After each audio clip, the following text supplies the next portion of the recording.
A paz do Senhor, seja bem-vindo a mais uma aula aqui do EBD em Foco. Me chamo Herberson e nesta aula eu vou ministrar a lição número 1, que tem como título A Igreja Diante do Espírito da Babilônia. Nós estamos iniciando mais um trimestre da revista CPAD. Vamos utilizar esta revista aqui do terceiro trimestre do ano 2023, A Igreja de Cristo e o Império do Mal. Nesta lição número 1, nós já vamos falar aqui sobre o espírito da Babilônia que impera neste mundo. Vamos entender o que é o espírito da Babilônia. Vamos estudar aqui a passagem de Apocalipse capítulo 17, que ele fala ali da grande Babilônia, a grande prostituta.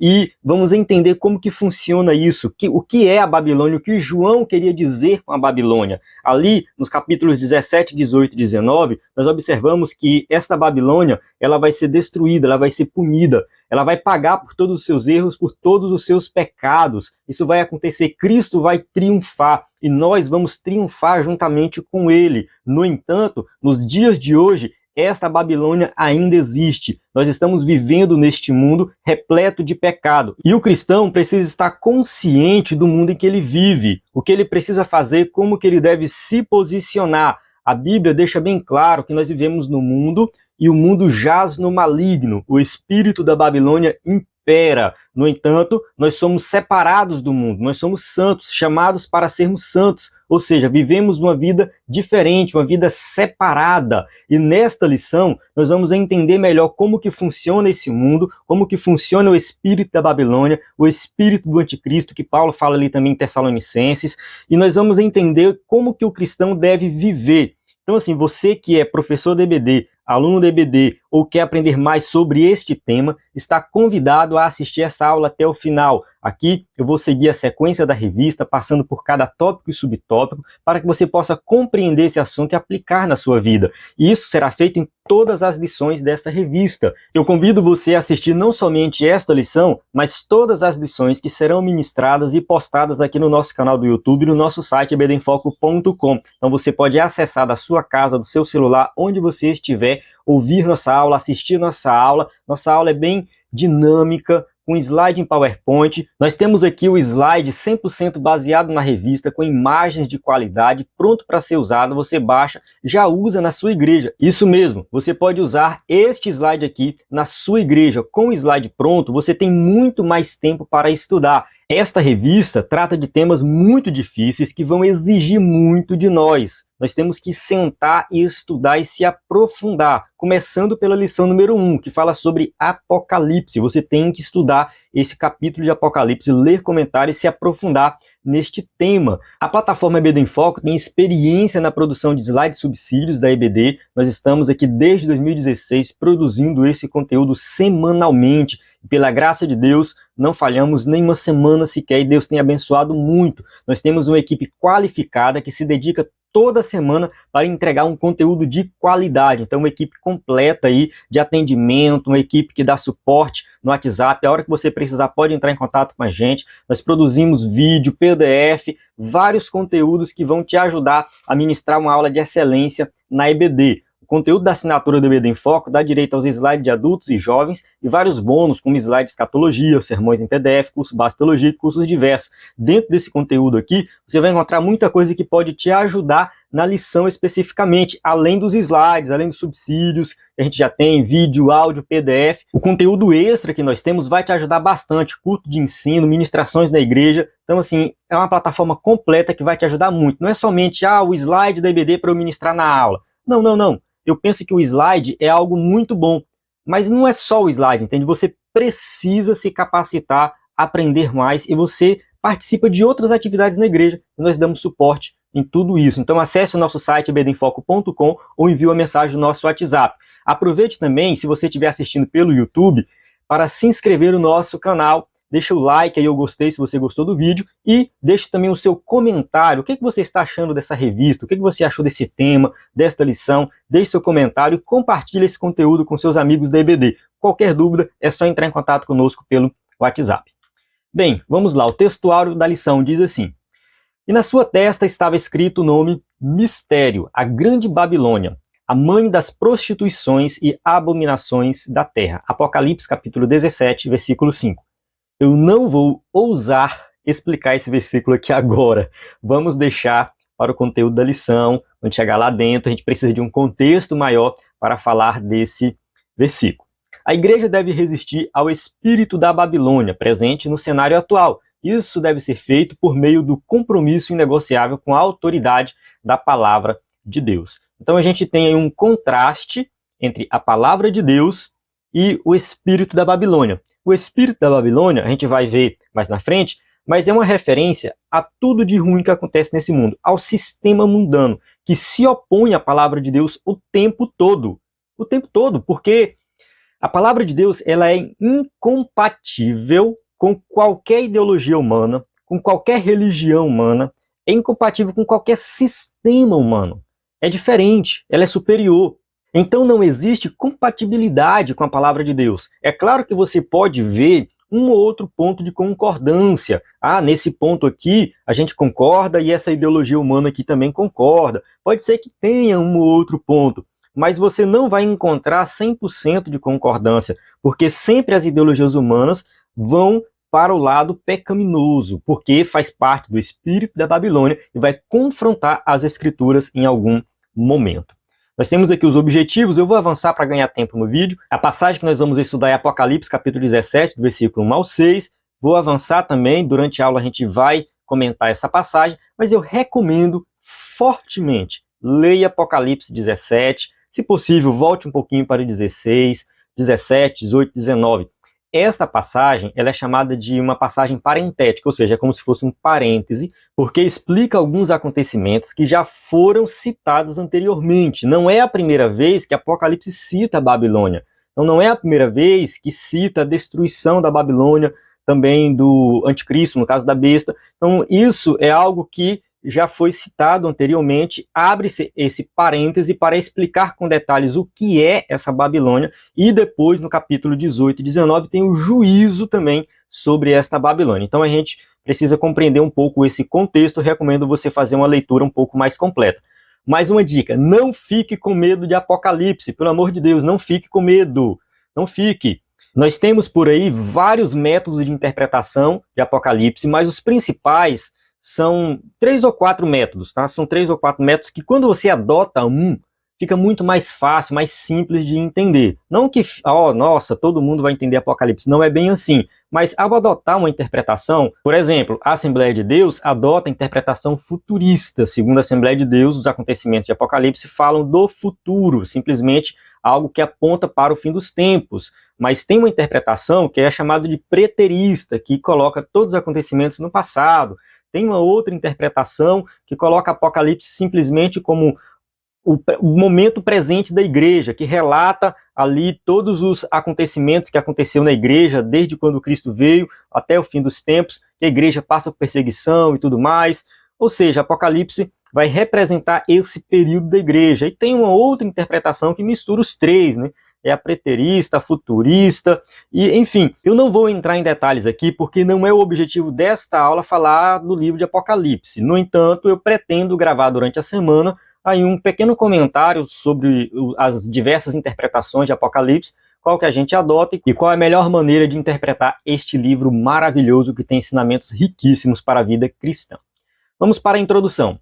O Apocalipse é a revelação de Jesus Cristo, cujo propósito é mostrar as coisas que brevemente devem acontecer. Então a palavra Apocalipse, traduzido, é revelação, tanto que em inglês o nome do livro Apocalipse é Revelation, ou seja, é a revelação de Jesus Cristo, coisas que brevemente vão acontecer, são visões que João tem ali. Por ser de natureza escatológica, o livro não é de fácil interpretação. Realmente, a interpretação de Apocalipse não é fácil, no entanto, existem métodos que você pode aplicar para estudar este livro.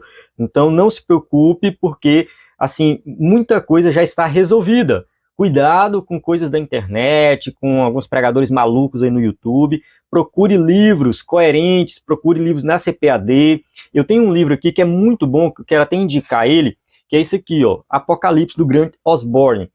Eu gravei um vídeo comentando a revista como um todo, fazendo uma análise da revista, e neste vídeo eu apresento vários livros. Aí depois eu vou postar esse vídeo e você vai ver lá. Então esse livro aqui é um livro muito bom, porque ele apresenta uma interpretação de Apocalipse que mistura as três principais, né, que é a preterista, futurista e aquela outra que é a idealista, né, que simplesmente apresenta Apocalipse como o acontecimento da igreja atual. Enfim, eu gosto desse livro porque sempre que ele chega numa passagem um pouco mais polêmica, ele vai apresentar as diversas interpretações. Então, o tempo todo ele está fazendo isso. Aqui tem uma interpretação assim, outra assim, outra assim, outra assim. Eu prefiro essa. Então, assim, é muito bom livro que faz esse tipo de análise. Então, é um livro que eu recomendo. Eu vou postar no EBD em Foco o capítulo deste livro que ele explica Apocalipse 17. Vou deixar disponível para você. Na descrição deste vídeo vai ter o link para você clicar e acessar este capítulo. Mas vamos lá, avançando aqui. Por isso, convém esclarecer que nesta lição não se pretende identificar a Babilônia literal, nem listar os eventos da grande tribulação. Então, a Babilônia literal seria a cidade da Babilônia lá no passado. Não é essa Babilônia que João está falando. João está falando no sentido figurado, muito provavelmente se referindo à cidade de Roma, da época que ele vivia, porém fazendo uma referência ao sistema mundano que impera hoje, na verdade imperava naquela época e impera hoje também. Nosso objetivo é alertar a igreja acerca dos aspectos gerais do espírito da Babilônia, presente no cenário global em que vivemos. Então aqui a gente vai fazer um alerta para os cristãos. Nós temos que ser alertados, porque tem muita gente preocupada. Meu Deus, como está acontecendo tanta coisa, tanto pecado. Não, isso já está registrado nas Escrituras. É assim mesmo, o mundo jaz no maligno e vai de mal a pior, a igreja que tem que se posicionar de uma maneira diferente. Tópico 1, Babilônia e seus significados. 1.1, a grande prostituta.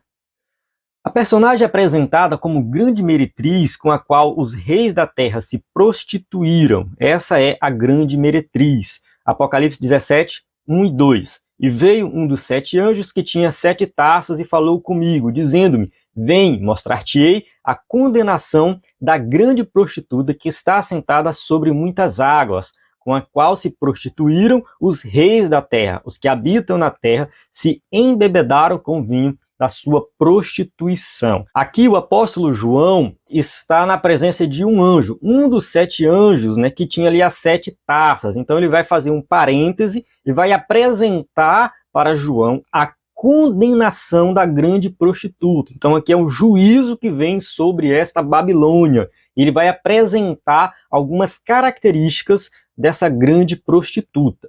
No texto bíblico destacam-se 3 termos: porné, porneu e porneia. No caso, prostituta, prostituir-se e prostituição. É dessa palavra grega que vem pornografia, por exemplo. Então é nesse sentido. Na mensagem dos profetas do Antigo Testamento, essas expressões apontam para a idolatria, isto é, a prostituição espiritual. Oséias capítulo 2, versículo 5 diz assim: porque sua mãe se prostituiu, aquela que os concebeu ouve-se torpemente porque diz: irei atrás de meus namorados, que me dão o meu pão e a minha água, a minha lã e o meu linho, o meu óleo e as minhas bebidas. Aqui nessa passagem, mãe é uma referência à nação de Israel. Essa nação de Israel, ela trai Deus com as outras nações, com os outros deuses, seguindo tudo que os outros povos estão fazendo. Então, quando a nação de Israel começa a fazer isso, isso é chamado de prostituição, porque eles me dão o pão, a água, a lã, o linho, o óleo, as bebidas. Era isso que uma prostituta precisava, era isso que uma prostituta buscava.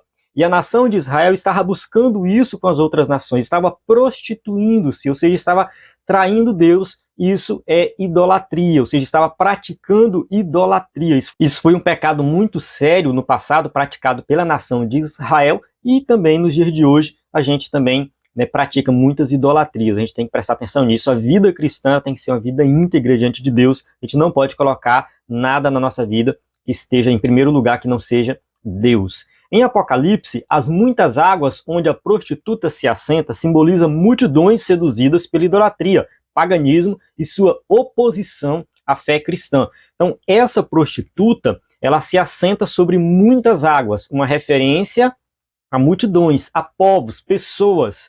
Então, assim, todos os povos, todas as pessoas que não seguem a Cristo estão sob o domínio do espírito da Babilônia.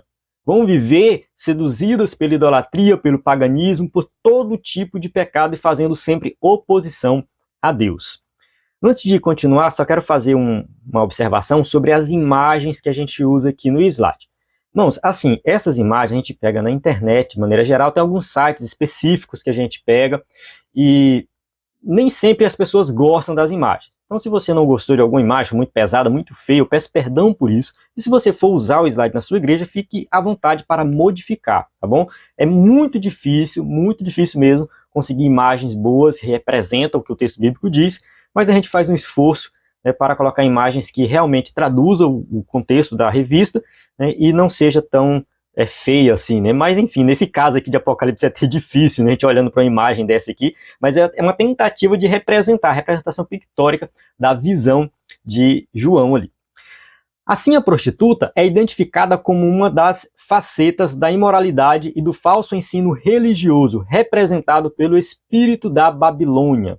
Então, assim, essa prostituta, ela é identificada, né, como uma das faces dessa imoralidade, ou seja, representa todo tipo de pecado contra Deus. Então, o espírito da Babilônia aqui é uma referência ao sistema mundano, a tudo aquilo que é contrário às coisas de Deus. Tópico 1.2, a mulher e a besta escarlata. Vamos entender melhor isso aqui.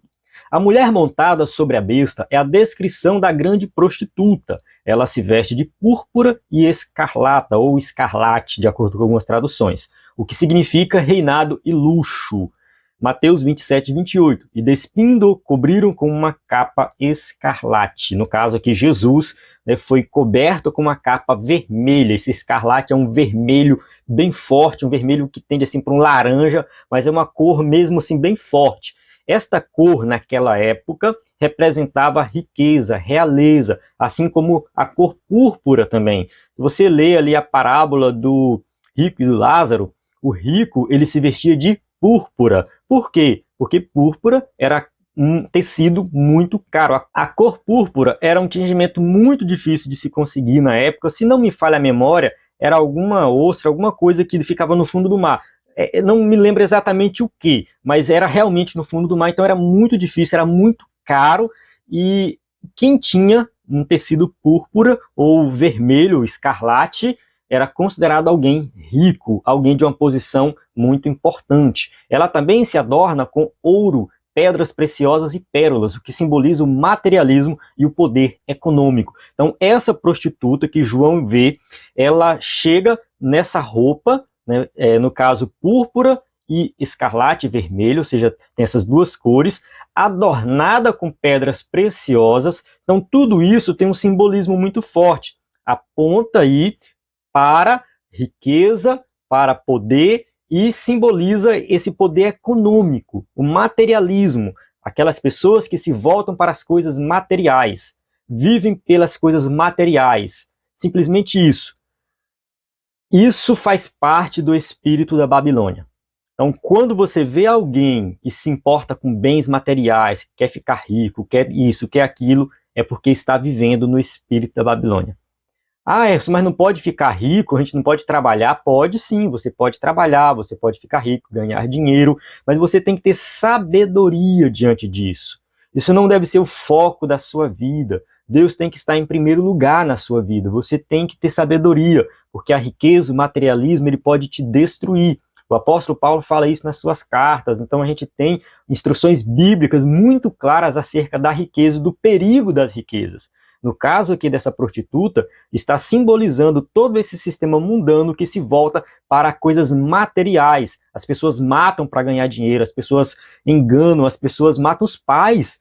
Quantas histórias a gente vê por aí de filhos matando os pais para pegar herança, para ficar rico. Então, essa ganância de poder, de dinheiro, tudo isso é o espírito da Babilônia. O cálice em sua mão diz respeito às abominações e às imundícias da sua prostituição, que representa toda forma obscena e impura de contaminação moral e espiritual da sociedade. Então aqui um cálice é uma referência a essa questão da pessoa beber algo para ficar bêbado, perder o controle. Então o mundo perdeu o controle, o mundo se afastou de Deus e as pessoas vivem nessa contaminação moral. A fera na qual a mulher está montada é a besta que saiu do mar.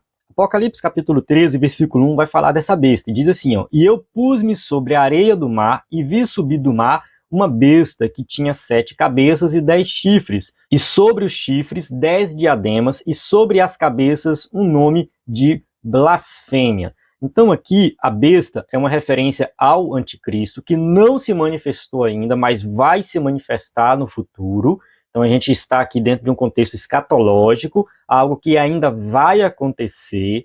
Esse anticristo, ele é citado na Bíblia pelo apóstolo Paulo, por João. A gente já tem referências bíblicas para falar do anticristo. E a mulher, aqui de Apocalipse 17, está junto com o anticristo. Algumas pessoas gostam de associar o anticristo a um controle político da época lá que ele for se manifestar. No caso, ele vai ter o controle político da situação.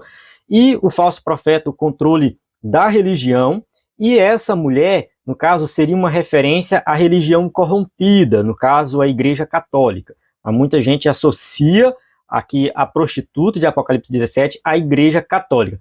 Eu, particularmente, não gosto muito desse tipo de interpretação. Para mim, isso é uma interpretação especulativa. Nós não sabemos de fato se é a Igreja Católica, essa mulher é a Igreja Católica. A Bíblia não entra em detalhes nesse sentido e, para mim, isso é uma falha da interpretação futurista, porque sempre fica tentando associar os acontecimentos do Apocalipse a algo que vai se manifestar no futuro e, claro, a gente vai colocar o nosso futuro, algo que acontece no nosso presente, que seria um futuro da época que João escreveu, entendeu, né? Então João escreveu no passado, está se cumprindo hoje, e a gente tem uma tendência de associar essas figuras a algo da atualidade. Então a gente tem que ter um pouco de cuidado, porque a gente não sabe realmente se é isso que significa. Então eu prefiro a interpretação que leva em consideração o contexto da época. No contexto da época, quando João escreveu, ele faz uma referência à Grande Babilônia, ali é bem provável que ele esteja fazendo uma referência a Roma, a cidade de Roma, que era de Roma que saía todo tipo de pecado, que era de Roma que saía todo o domínio político. Roma dominava a região. Roma era um grande império, era um império mundial. Então, a partir desse império, estava ali todo tipo de prostituição, de pecado, de corrupção religiosa, de tudo que existe. Então, o Império Romano é bem provável que era o que João tinha em mente quando escreveu Apocalipse. Então, ele usa aqui a palavra Babilônia, uma referência à cidade de Roma, assim como Pedro também faz. Então, é claro que há divergências nessa interpretação, mas João pega uma figura conhecida da época, que era esse domínio desse império, o Império Romano, e faz referência a algo que vai acontecer no futuro. Então, assim, o espírito da Babilônia, essa prostituta que João se refere ao passado, algo que estava na época dele, é algo que está acontecendo hoje também. Hoje o Império Romano não existe mais. No entanto, o Império do Mal continua existindo. O Anticristo é apresentado como uma besta. Alguns intérpretes vão dizer que quando João escreveu Apocalipse, ele estava fazendo referência a algum imperador da época que praticava várias maldades. No entanto, João também está associando esse imperador da época a um anticristo que vai acontecer no futuro, que vai se revelar no futuro. Então, a maldade presente naquele imperador daquela época é a mesma maldade de maneira muito mais intensa no anticristo que vai se manifestar no futuro. Então, a gente tem que fazer essa ponte do passado com o futuro. E essa ponte, ela é uma ponte que a gente tem que ter muito cuidado para não ficar fazendo associações que a Bíblia não diz. Então, assim, a Bíblia não diz que essa prostituta é a Igreja Católica. Alguns vão fazer essa associação, mas eu particularmente não gosto. Eu prefiro ter aqui uma referência no sentido de que essa prostituta é a personificação de toda a maldade, de todo o sistema mundano que nós vivemos hoje. Né? E a besta aqui, claro, há um anticristo literal, ou seja, uma pessoa que vai se manifestar no futuro e que vai realmente governar aqui, mas isso é lá para a época da grande tribulação, já é um outro contexto. Vamos lá, vamos continuar aqui. Não dá para explicar tudo nos pormenores, mas de vez em quando eu vou fazer essas pausas para explicar algumas passagens bíblicas. Trata-se do anticristo que, pelo poder de Satanás, faz oposição a Jesus, como está em 2 Tessalonicenses, 2:4, o qual se opõe e se levanta contra tudo que se chama Deus, ou se adora, de sorte que se assentará como Deus no templo de Deus, querendo parecer Deus. Então, o anticristo, quando ele se manifestar, ele vai se opor às coisas de Deus, mas ele vai exigir adoração. As pessoas vão adorar o anticristo porque estão achando que estão adorando a Deus. No entanto, estão praticando todo tipo de mal, de pecado, e ali tem a personificação do mal. Então as pessoas irão adorar o anticristo, mas porque já estão corrompidas. Elas já estão com o coração, com a mente inclinadas para o mal. Então será muito fácil o anticristo enganar essas pessoas. Ele profere blasfêmias em consciente repulsa ao senhorio de Cristo, Apocalipse 13:6, e abriu a boca em blasfêmias contra Deus para blasfemar do seu nome e do seu tabernáculo e dos que habitam no céu. Então a gente tem aqui, né, a manifestação do anticristo como aquele que se opõe às coisas de Deus. Ele é contrário às coisas de Deus. Suas 7 cabeças e 10 chifres simbolizam os poderes do mundo e a sua força política. Apocalipse 17:12. E os 10 chifres que viste são os 10 reis que ainda não receberam reino, mas receberão o poder como reis por uma hora, juntamente com a besta.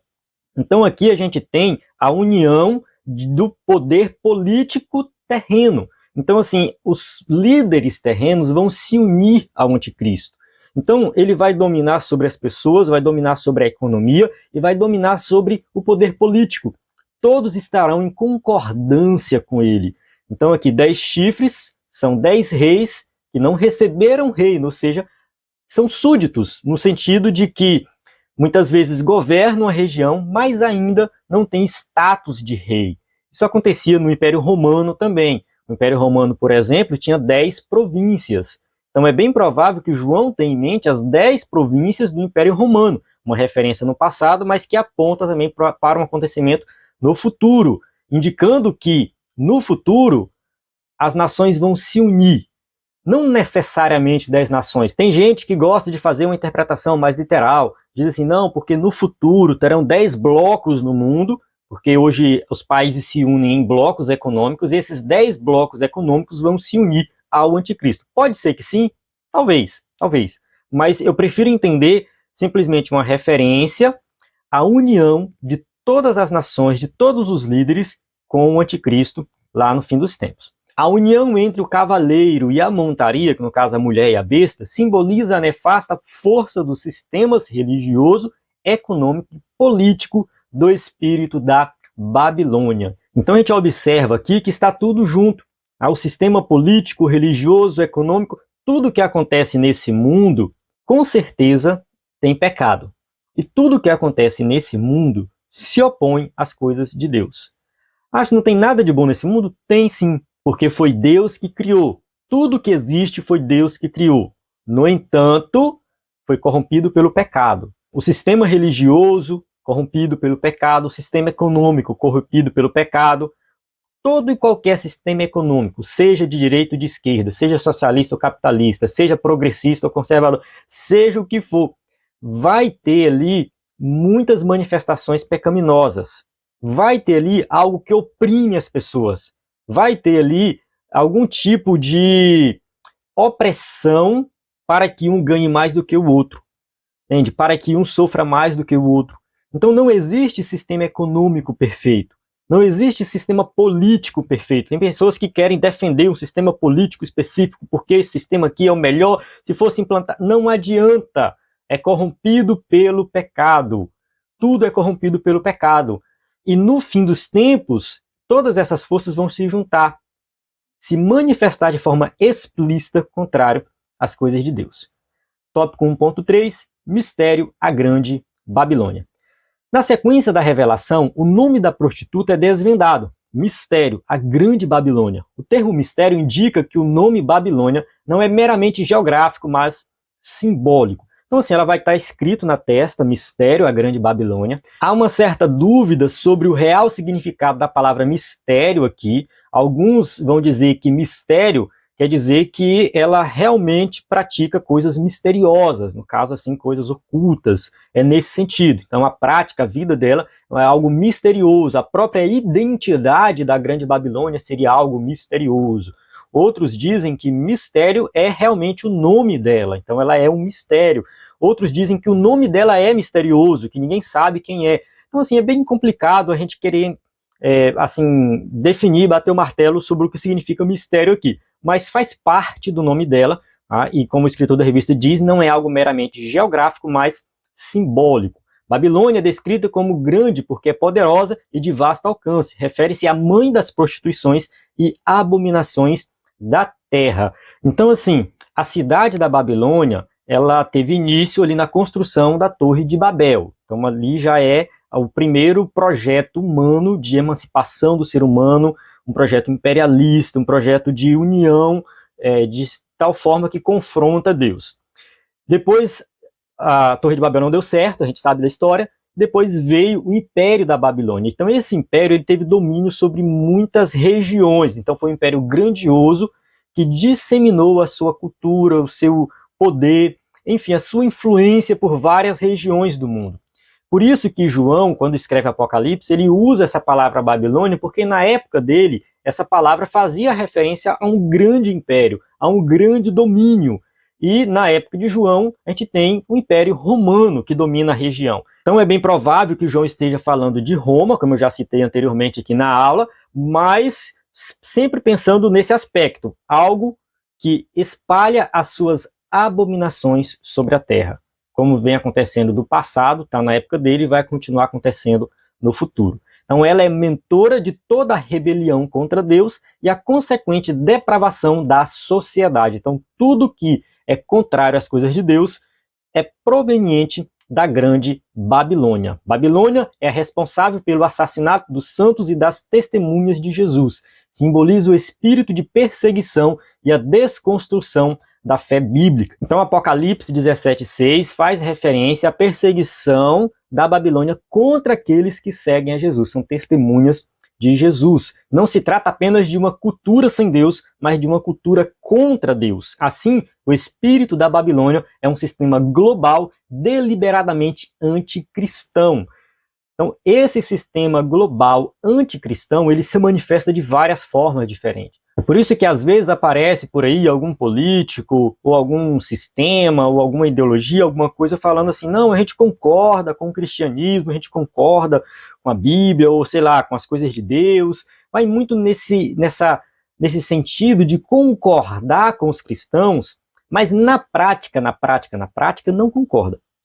Na prática, não faz nada que coaduna com as coisas de Deus. É por isso que nós precisamos estudar o Sermão do Monte, colocar em prática o Sermão do Monte, viver o Sermão do Monte, porque ali tem a ética do reino de Deus, quem pertence ao reino vive daquela maneira ali. E no final do Sermão do Monte, Jesus diz assim, naquele dia, muitos chegarão para mim, Senhor, Senhor, em teu nome expulsamos demônio, em teu nome fizemos maravilhas, em teu nome fizemos isso e aquilo. Jesus vai falar assim, ó, apartai de mim, porque eu nunca vos conheci. Então, o que caracteriza um cristão verdadeiro, o que caracteriza alguém que realmente concorda com a Bíblia, com as Escrituras, com as coisas de Deus, é alguém que pratica, é alguém que vive aquilo que Jesus ensinou, não alguém que simplesmente fala da boca para fora. Então, tem muitos falando da boca para fora, mas pertencem a esse sistema mundano.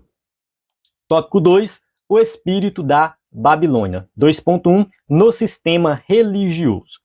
O espírito da Babilônia faz com que as pessoas sejam seduzidas pela prostituição espiritual. Então aqui a gente tem uma influência desse espírito da Babilônia sobre as pessoas para que elas possam abandonar as coisas de Deus e trair Deus com as coisas do mundo.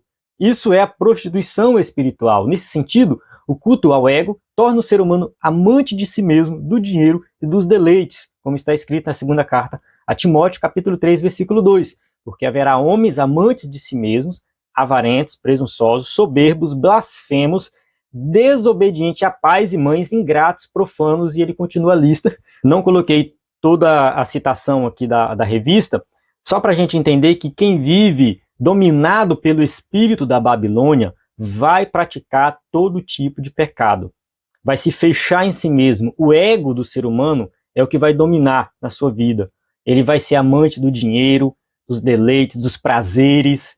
Enfim, o pecado domina em todas as áreas. Além disso, o argumento de liberdade, entre aspas, estimula a devassidão por meio do afrouxamento da moral, segundo Pedro 2,19, prometendo-lhe liberdade, sendo eles mesmos servos da corrupção. Então a gente vê muitos por aí corruptos defendendo coisas boas, mas são corruptos. O ecumenismo doutrinário provoca a erosão da fé bíblica, como está escrito em Gálatas 1, 6 e 8. Maravilho-me de que tão depressa passasseis daquele que vos chamou à graça de Cristo para outro evangelho, o qual não é outro, mas há alguns que vos inquietam e querem transtornar o evangelho de Cristo.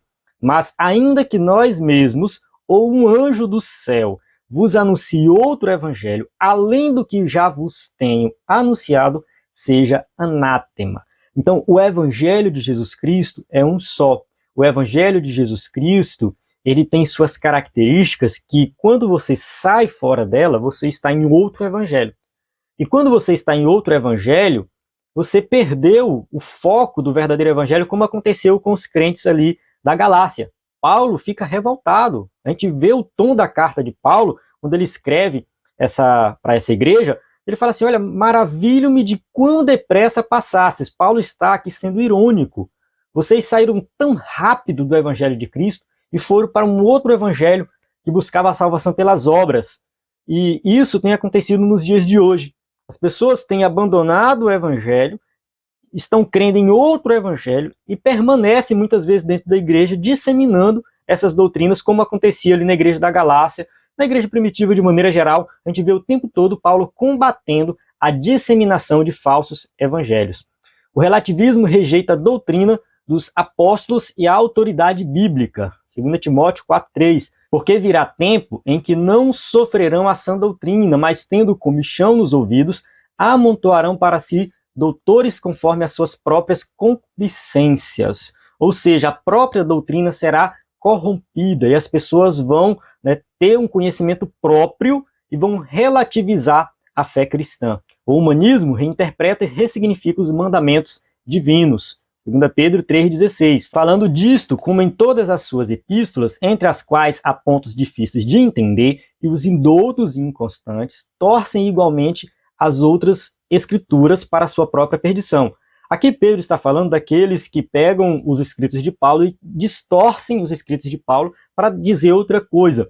E isso aqui, no caso, o escritor da revista, está associando a questão de pegar a Bíblia e fazer uma interpretação mais light, uma interpretação mais atualizada, onde tudo é modificado, é reinterpretado, é ressignificado para concordar com os pecados da atualidade. Então isso tem acontecido muito, a gente vai tratar desse tema mais na frente. O sincretismo mistura o sagrado e o profano, então a gente vê isso aí também acontecendo dentro das igrejas. O sincretismo religioso é quando você mistura dois tipos de religiões diferentes, de doutrinas diferentes, é como se fosse um só. Então mistura tudo, as pessoas vivem como se fosse um só, e isso é sincretismo. Muitas igrejas evangélicas hoje estão praticando o sincretismo religioso. Assim, tudo passa a ser permitido, e a verdade é desconstruída. Em consequência disso, a igreja verdadeira é brutalmente perseguida. Então a gente vai ver que toda a verdade que a Bíblia ensina é desconstruída, é destruída, e nós somos perseguidos por defender a verdade. Tópico 2.2, no sistema político e cultural. O espírito da Babilônia exerce forte influência na política e na cultura. 1 João 5,19. Sabemos que somos de Deus e que todo mundo está no maligno. Isso aqui a gente não pode esquecer nunca. O mundo está no maligno. O mundo caminha para a perdição, está indo de mal a pior. E não tem nada que nós possamos fazer para mudar isso. Não tem. Mas se a gente pregar o evangelho e ganhar almas para Jesus, a gente vai pregar o evangelho, a igreja continua fazendo a obra, a igreja deve sim continuar exercendo a sua influência, sem se contaminar, é claro. Porém, de acordo com as escrituras, o espírito da Babilônia só vai ser vencido lá no fim dos tempos, juntamente com o anticristo. Na verdade, o próprio anticristo né, vai destruir a Babilônia. Então a gente vê aí que no fim dos tempos, as próprias hostes do mal vão se autodestruir. Se você ler o final do capítulo 17, já fala sobre isso. E no fim de tudo, tanto a grande Babilônia, quanto o anticristo, o falso profeta, Satanás, todos eles serão destruídos. No caso, as figuras humanas aqui e espirituais, em referência a Satanás, também serão lançados no lago de fogo. Então, assim, a vitória final vem com uma intervenção divina, poderosa, com a vinda de Jesus. É isso. Por mais que nós nos opomos à grande Babilônia hoje, ela não será destruída hoje. Ela vai ser destruída lá no futuro. O que a gente precisa fazer hoje é tomar cuidado para que a igreja não seja influenciada pelo espírito da Babilônia. Então, esse é o nosso papel. E a gente tem que pregar o evangelho para trazer para o nosso lado o maior número possível de pessoas. Mas esse espírito da Babilônia vai continuar existindo. O que João diz, o mundo jaz no maligno, o mundo está no maligno, e ponto final. Não tem o que fazer. Pautas progressistas de inversão de valores são impostas em afronta à cultura cristã, tais como apologia ao aborto. Então isso aqui é uma pauta que hoje, muitas vezes a gente associa à esquerda, mas assim, eu particularmente tenho visto que isso não está vinculado a uma ideologia política específica, tanto esquerda quanto direita. Isso aqui é coisa do pecado do ser humano. Uma mulher, quando vai abortar, um homem que trai a esposa, que a amante engravida, ele força muitas vezes a amante a abortar. Pessoas que defendem o aborto, elas não ficam pensando assim, eu sou de esquerda ou eu sou de direita? Não, eu sou de direita, então eu não posso abortar. Não, eu sou de esquerda, então. Não existe isso. Isso é um pecado praticado pela humanidade que está sob o espírito da Babilônia. Ponto. Entende? O mundo jaz no maligno. Então a gente não tem que ficar achando que isso só acontece com uma ideologia política específica. Não, isso é pecado que acontece no mundo. Existe sim uma campanha, né, para a liberação do aborto que vem de todos os lados aí, e a gente precisa se opor a isso. A igreja tem que se opor. Só que sempre que eu falo de aborto, eu gosto de ir um pouco além. Aqui não vai dar para eu explicar com detalhes, mas eu acredito que a igreja ela tem que ser mais ativa nesse sentido. Não é só falar assim, sou contra o aborto. Não, a gente precisa ir um pouco além. Qual apoio a igreja hoje dá para as mulheres que querem abortar, ou para as mulheres que abortaram e estão sofrendo psicologicamente com isso? Qual apoio que a igreja dá para crianças que muitas vezes passam por uma tentativa de aborto e não... Enfim, a mãe tenta abortar, não consegue, a criança nasce com alguma deficiência. Enfim, a gente precisa ir um pouco além de simplesmente se posicionar, mas agir mais ativamente nesse sentido aí. Ideologia de gênero, algo que a gente já comentou aqui em lições anteriores, inclusive você pode assistir às aulas anteriores sobre isso. Então, infelizmente, essa ideia tem sido disseminada e traz muita confusão, principalmente para a mente das crianças. Legalização das drogas e da prostituição. Então a gente vê a questão das drogas, que é um outro tema que o pessoal debate bastante, e a gente tem que ter um pouco de cuidado, porque muitas vezes não é só legalizar as drogas, mas por trás tem a legalização de tudo aquilo que não presta, de tudo aquilo que corrompe a humanidade, que corrompe o ser humano, que prejudica o ser humano. Então a gente precisa também se opor a isso. Então logo o patrulhamento ideológico estigmatiza como fundamentalista quem ousa discordar dessas pautas. 1 Pedro 4,4, e acham estranho não correrdes com eles, no mesmo desenfreamento de dissolução, blasfemando de vós. Ou seja, se você não concorda, você é taxado como fundamentalista religioso, você é taxado como alguém atrasado, com a mentalidade atrasada, como burro, porque não, enfim, você não concorda. A gente precisa ter pulso firme nesse sentido e saber tratar isso biblicamente, com educação. É claro, tem pessoas que têm um chamado para bater de frente com essas ideias, no campo da política, no campo da medicina, enfim, de alguém que tem ali, quem sabe, um curso superior, está ali trabalhando na linha de frente. Mas todos nós crentes, podemos sim nos opor a tudo isso de acordo com as Escrituras. A gente precisa ter conhecimento, sabedoria e pedir a direção de Deus. A censura contra quem defende os valores bíblicos. A grande mídia, as artes, a literatura e a educação promovem o doutrinamento contrário à fé cristã. Então isso aqui também é um fato. Infelizmente o mundo vai caminhar cada vez mais para longe de Deus. Então assim, a tendência é se afastar dos valores cristãos. E, claro, a mídia, a arte, a literatura, tudo isso, tudo que é relacionado à cultura, ao mundo que a gente vive, é influenciado pelo pecado e vai ser contrário, né, aos valores bíblicos. E a gente precisa, né, ter aí um posicionamento diferente para mostrar para o mundo que a igreja realmente faz a diferença no mundo. A igreja, ela não vai concordar com essas coisas do mundo. Mas quando a igreja influencia na política, quando a igreja influencia na cultura, quando a igreja influencia na literatura, a igreja faz a diferença e o resultado é visto por todos. Quando Jesus diz que nós somos a luz do mundo, significa que as nossas ações, as nossas atitudes vão chamar a atenção. As pessoas vão ver que nós somos diferentes. Coagida pelo politicamente correto, a sociedade assimila e defende a nova cultura. 1 João 4, 5 e 6. Do mundo são, por isso falam do mundo, e o mundo os ouve. Nós somos de Deus. Aquele que conhece a Deus, ouve-nos. Aquele que não é de Deus, não nos ouve. Nisto conhecemos nós o espírito da verdade e o espírito do erro. Então, no mundo tem o espírito da verdade e o espírito do erro. Se você for do espírito da verdade, quando alguém falar alguma coisa, você vai concordar, você vai ouvir. Mas se alguém for, né, se você for do espírito do erro, aí você não vai ouvir. Tá? E eu espero que você não seja do espírito do erro, você seja do espírito da verdade. Mas o mundo não vai ouvir. Não adianta querer falar para o mundo como que é o modo de vida cristão, que eles não vão ouvir. A transformação tem que vir pelo poder do evangelho. Quando a pessoa é alcançada pelo evangelho, o Espírito Santo transforma o coração dessa pessoa, aí sim ela passa a ouvir o que é a verdade e vai adotar um estilo de vida diferente. Nesse contexto, cristãos são perseguidos e julgados. Muitas vezes acontece, sim, perseguição por parte de quem pertence a esse sistema mundano, mas nós sabemos que isso vai acontecer e temos que estar firmes em Cristo Jesus. Até mesmo o livro de Apocalipse fala muito de perseguição, fala muito de morte dos cristãos, mas no final das contas nós seremos vitoriosos. Coloque isso em mente. Por mais que tenha perseguição, por mais que você venha sofrer qualquer tipo de censura, seja o que for, no final das contas, nós seremos vencedores. Sempre lembra disso. Sempre lembre. No final das contas, Cristo vai vencer e nós estaremos junto com ele.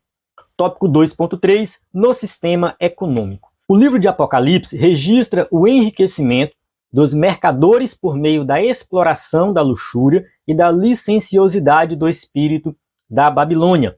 Então a gente vive num mundo que pensa somente no enriquecimento, no lucro, no aumento da riqueza, e não importa de onde vem esse dinheiro, não importa de onde vem essa riqueza, né, vou colocar entre aspas aqui, porque essa riqueza, ela vem da exploração, seja a exploração do trabalho, seja a exploração sexual, que acontece muito, seja a exploração infantil, seja a exploração relacionada a qualquer tipo de crime, enfim, envolvendo crianças, adolescentes. O mundo tem vários e vários meios para promover o aumento da riqueza, o enriquecimento, a luxúria. Quando a gente olha para aquela imagem daquela prostituta com uma roupa púrpura, cheio de ouro, cheio de pérolas, isso aponta para esse sistema materialista que pensa na riqueza acima da vida humana, acima de qualquer coisa. E a gente não pode ser seduzidos por isso. Muitos crentes são seduzidos por ver, né, alguém, quem sabe, ganhando dinheiro, até de maneira ilícita, mas que, no final das contas, aquilo é corrupção, simplesmente dinheiro de corrupção. Ele mostra como o comércio e o governo subornam os cidadãos por avareza, dinheiro e poder. Miqueias, capítulo 2, versículo 1 e 2. Ai daqueles que nas suas camas intentam a iniquidade e maquinam o mal. À luz da alva o praticam, porque está no poder da sua mão. E cobiçam campos e os arrebatam, e casas e as tomam. Assim fazem violência a um homem e a sua casa, a uma pessoa e a sua herança. A gente tem uma passagem aqui do Antigo Testamento, mas que já está falando de exploração, de alguém que maquina o mal Alguém que pensa em tomar o que é do outro, que seja a casa, que seja a fazenda, que seja qualquer posse. Ou seja, enriquecimento ilícito, pensando apenas nos bens materiais, nas coisas aqui dessa terra. As pessoas são motivadas a levar vantagem financeira, ilícita e imoral em prejuízo do próximo. A sociedade é extorquida em troca da satisfação dos prazeres pecaminosos e consumismo desenfreado. Então a gente vive num sistema que incentiva cada vez mais você levar vantagem financeira, um sistema que premia, que aplaude, que coloca em evidência pessoas que ostentam, que possam nas redes sociais, né, um estilo de vida diferenciado, rico, ostentando e tudo mais, mesmo que na prática não seja aquilo. Mas para que aquilo seja alcançado, de alguma forma a pessoa precisa, às vezes, prejudicar alguém. Nós vivemos numa sociedade que estimula o consumo. Você tem que comprar, comprar, comprar, comprar. As coisas são feitas para quebrar.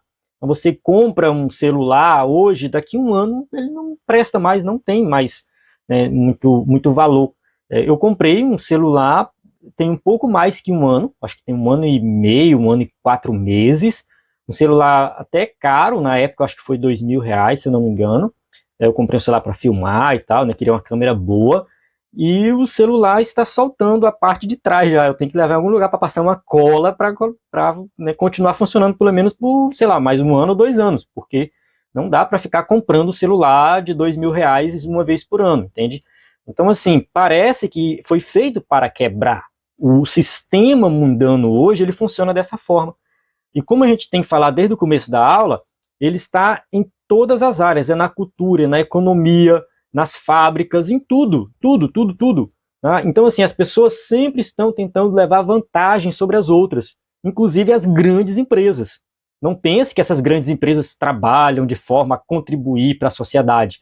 Elas querem lucrar cada vez mais. Elas querem que você compre, compre, compre, compre, compre, e assim vai. Então a gente vive numa sociedade que incentiva esse consumismo desenfreado, e isso também é pecado. Vamos avançar. Nesse sentido, o materialismo, os deleites e a autossuficiência conduzem o ser humano a confiar no dinheiro. E os que controlam a economia impõem embargos, tributos e multas em desfavor do cidadão impotente. Então, isso aqui também é algo que acontece, né? Os governantes vão impor, né, no cidadão comum todo tipo de tributo, tudo aquilo que possa cada vez mais enriquecer alguns e empobrecer a grande maioria. 1 Timóteo capítulo 6, versículo 9 e 10. Mas os que querem ser ricos caem em tentação, em laço e em muitas concupiscências loucas e nocivas que submergem os homens na perdição e ruína, porque o amor do dinheiro é a raiz de toda espécie de males. E nessa cobiça alguns se desviaram da fé e se traspassaram a si mesmos com muitas dores.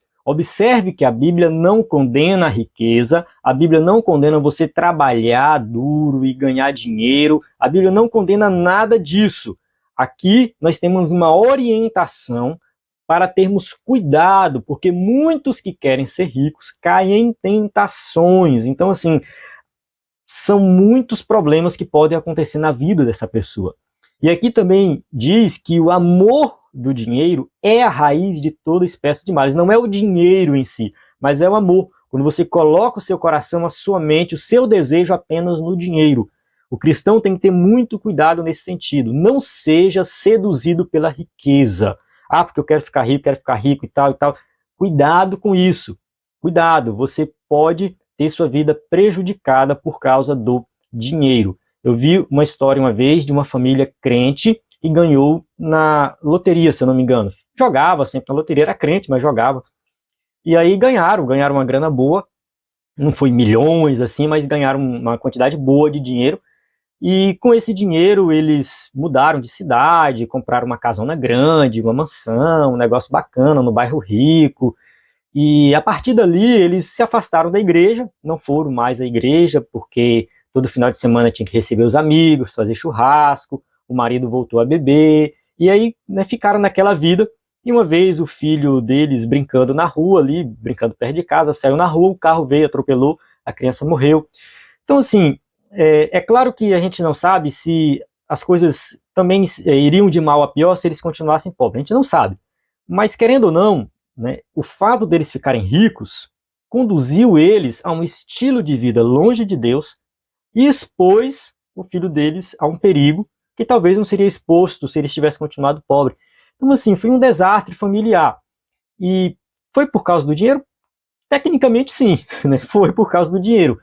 Então, a gente tem que ter muito cuidado com essa questão da riqueza. Tá? Pode, sim, nos levar a caminhos tortuosos.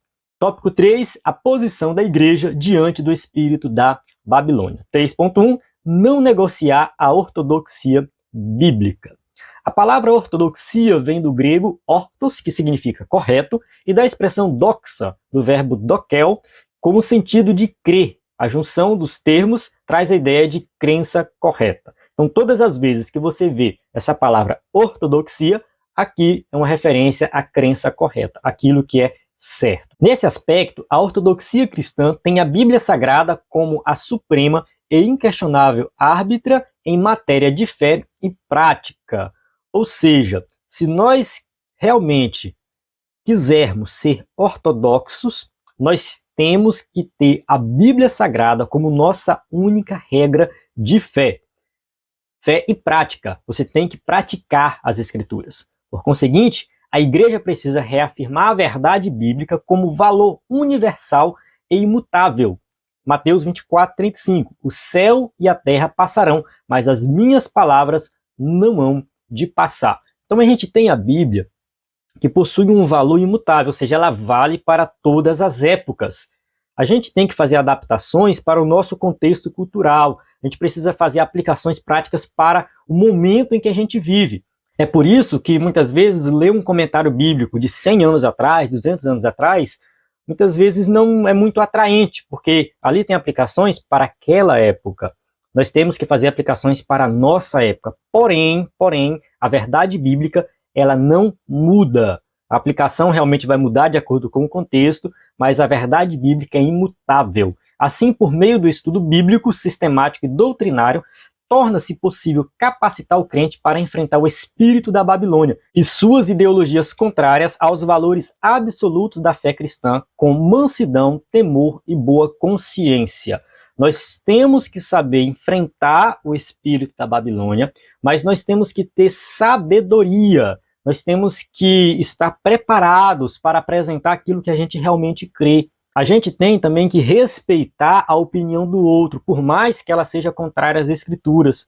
Por mais que aquela outra pessoa, às vezes, vive um estilo de vida que não nos agrada. Mas a gente precisa, sim, ter amizade com essa pessoa, a gente precisa estar próximo, a gente precisa ensinar a palavra de Deus. É claro que isso aqui vale para todos os campos da área da vida cristã, da vida cotidiana, mas eu posso dar um exemplo específico. Por exemplo, a questão da homossexualidade. Nós consideramos a homossexualidade como um pecado e a gente vai realmente expor isso através das Escrituras, porém isso não é impedimento para termos amizade com alguém que é homossexual, para até mesmo pregar o evangelho para essa pessoa, dar testemunho, convidar para ir à igreja, enfim, a gente precisa ter contato com as pessoas do mundo para pregar o evangelho, porque tem gente que pensa que a igreja vive separada do mundo e não tem relacionamento nenhum com o mundo, com as pessoas do mundo. Não é bem assim. Não é assim que funcionam as coisas. E muitas vezes, alguns pecados a gente consegue relevar assim, de conviver. Então eu consigo conviver com alguém que bebe, que fuma, que trai a esposa, mas eu não consigo conviver com alguém que é homossexual. Calma, então, tipo, tem diferença? Tudo é pecado, entende?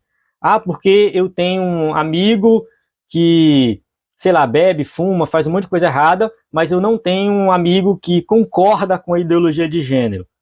Mas espera aí, porque eu sou contra a ideologia de gênero, mas você não é contra também a bebida, o cigarro, o vício, entende?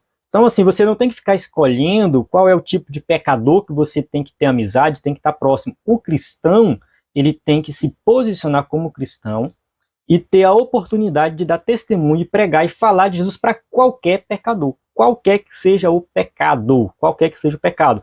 Mas preste atenção no que está escrito aqui, com mansidão, temor e boa consciência. A gente precisa fazer isso e nunca abrir mão daquilo que a gente crê, aquilo que a gente acredita.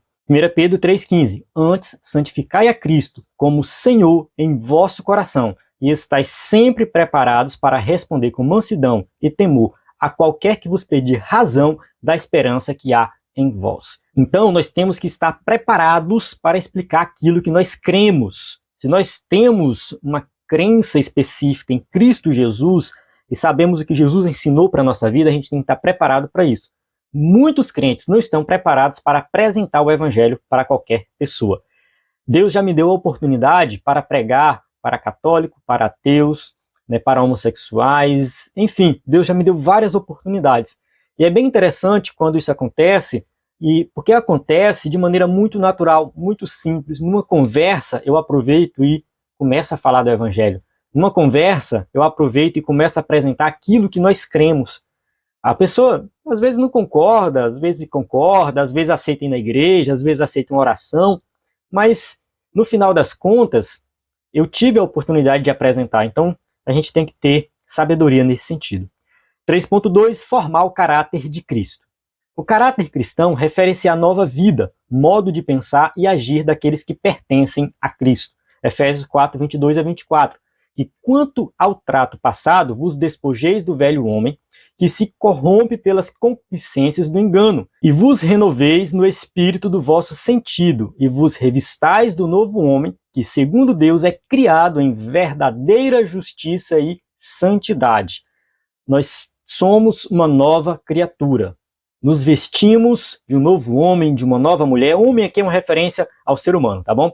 Então, assim, somos uma nova criatura. Aquilo que é velho, aquilo que é do passado, do pecado, ficou para trás. Tá? A gente deixa isso para trás. Agora nós temos uma nova vida em Cristo Jesus.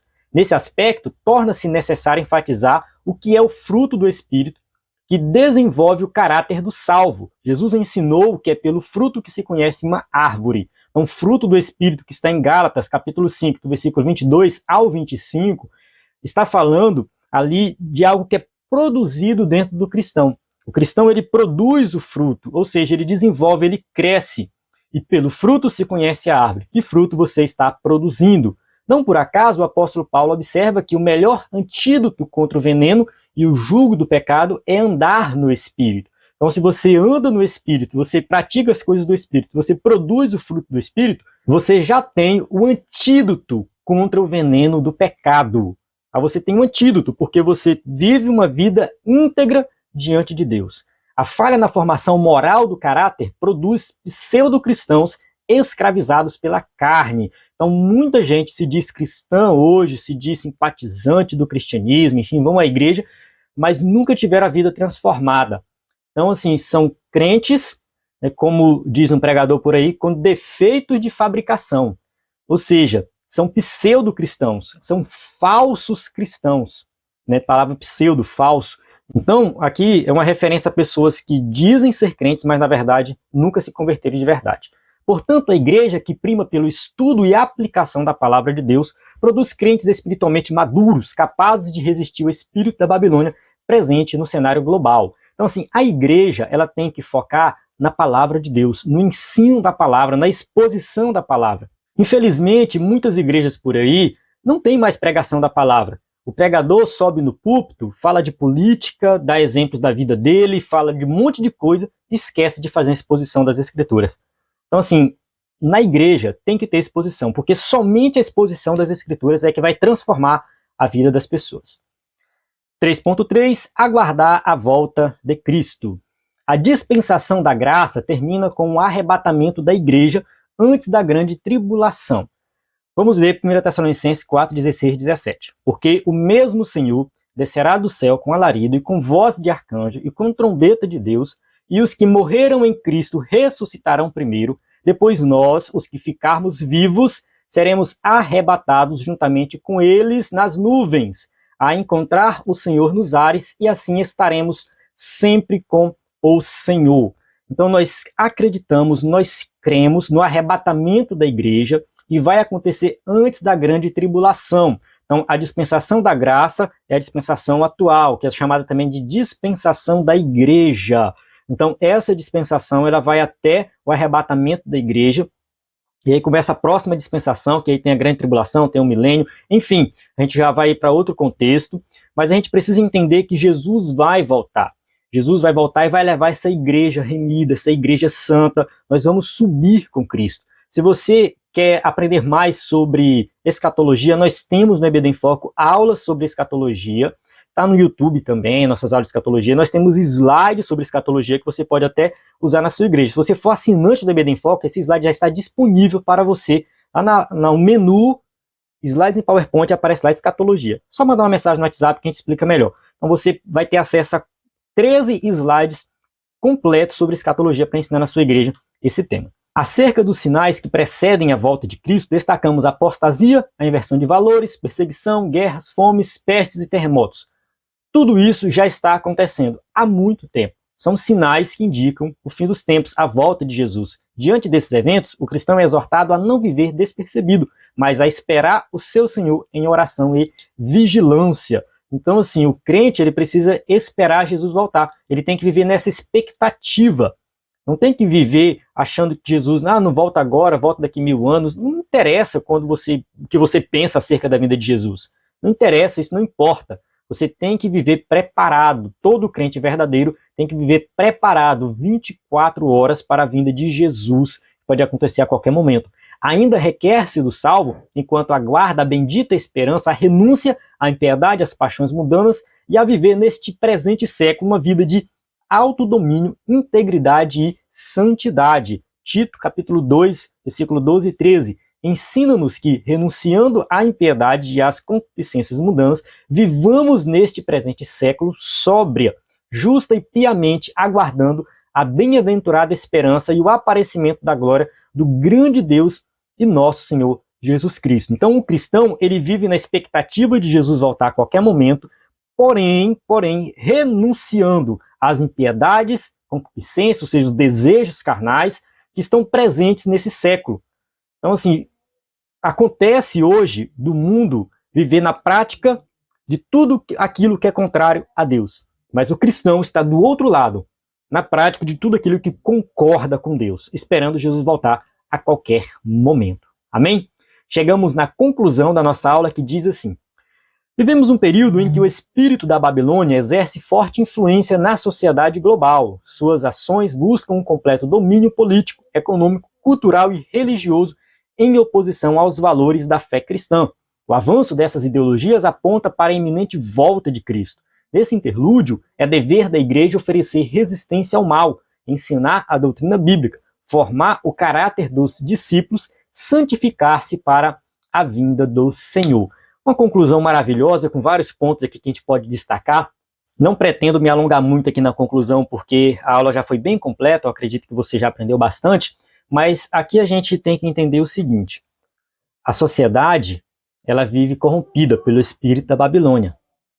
Tudo está corrompido, a cultura está corrompida, a economia está corrompida, as leis estão corrompidas. Mas isso não quer dizer que você não vai desfrutar dessas coisas. Porque eu não assisto mais televisão, não vou no cinema, não leio mais nenhum livro. Não. Você continua vivendo nesse mundo, você vai assistir televisão, vai filtrar aquilo que você discorda, tá? Vai extrair só aquilo que você concorda, só aquilo que tem a ver com a palavra de Deus. Você vai ler livros, você vai no cinema, você vai viver nesse mundo, você vai trabalhar na esfera pública, se for o caso, você pode participar da política, mas você não pode se corromper. Então é dever da igreja oferecer resistência ao mal, e também a igreja local ela tem o papel de ensinar as pessoas como viver nesse mundo, a formar ali o caráter do cristão, ensino das escrituras, das principais doutrinas bíblicas. E a EBD exerce um papel muito importante nesse sentido. Então, assim, você que é professor da EBD, incentive o seu aluno a participar dessas aulas. Tenho certeza que a vida dele vai ser transformada pelo poder do Evangelho, ele vai estar muito mais bem preparado para viver nesse mundo. Amém? Então, aqui eu encerro a aula. Temos aqui as perguntas para quem for usar o slide na igreja. Se você usa o slide, quiser mandar uma foto para a gente, manda aí. Eu peço perdão para alguns que mandaram e eu acabei não postando nas nossas redes sociais, mas manda aí que a gente vai postar agora, a gente vai se organizar nesse sentido. Tem aqui nosso site, ebdenfoco.com. Se você não entrou, acesse ainda o nosso WhatsApp, tá? Que você pode mandar mensagem. Lembrando que você tem acesso aos slides adultos, jovens e vários bônus, como slides de escatologia, sermões em PDF, curso básico de teologia, cursos diversos, conteúdos que realmente vão enriquecer a sua vida espiritual. Na plataforma EBD em Foco, você tem tudo o que precisa para ministrar uma aula de excelência na EBD. A paz do Senhor, até a próxima aula.